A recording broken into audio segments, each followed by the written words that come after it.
J'ai rendez-vous ce soir avec mon tendre amant. C'est un amant fougueux, c'est un amant puissant. Il me sert tous les soirs d'une solide étreinte. Ses effets sur mon corps ont laissé leurs empreintes. Je me souviens du frisson des premiers rendez-vous. Les regards qu'il posait sur moi étaient si doux. Il était distingué, il était pétillant. Il était là seulement pour les grands événements. On a flirté un peu, moi, timide et peureuse dans ses bras. Je devenais volubile et joyeuse. Il me faisait tourner, il me faisait rire. Je me laissais griser, je me laissais séduire.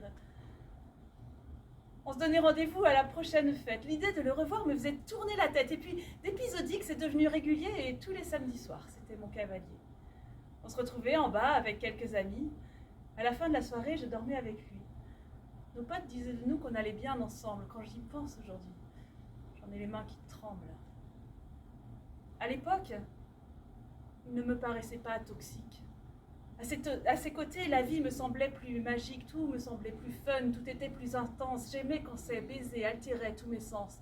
Nos nuits étaient torrides, nos longues étreintes fougueuses. Le lendemain matin, j'avais la bouche pâteuse, les idées embrumées et les reins vermoulus, mais un baiser de lui, il n'y paraissait plus. Et puis, un jour, il est venu pour s'installer. Sur ma vie quotidienne, il s'est mis à régner, il gérait mes envies, il gérait mes horaires et je ne pouvais plus rien faire en solitaire. Il me suivait partout. Ce n'était pas difficile. Il avait ses entrées, il était habile, il faisait le type bien sous toutes les coutures et savait s'adapter, prendre toutes les allures. On le croisait très chic, au vernissage mondain, smoking et petit four et une coupe à la main. Le lendemain, en Marseille, au barbecue du dimanche, la grosse mousse en canette et le saucisson en tranche. Il était là aussi au kermesse des gamins. Au pot entre collègues, dîner entre copains, les rendez-vous d'affaires, les repas de famille, je ne savais plus quoi faire pour qu'il me laisse tranquille. Quand je voulais m'échapper, il me faisait une crise. J'étais hypnotisée, totalement sous emprise. Je voulais contrôler ses accès de fureur et cacher à mes proches que je vivais dans sa peur. J'ai hurlé plus d'une fois que l'on s'arrêterait là, mais chaque fois, à plat ventre, je retombais dans ses bras. Je l'ai chassé de chez moi comme on vit d'une ordure, mais me passer de lui, c'était vraiment trop dur. Il revenait, penaud, sans plus rien d'agressif, jurant que plus jamais il ne serait excessif. Je lui ouvrais les bras, bêtement attendri par la promesse sucrée d'un simple « mon chéri ».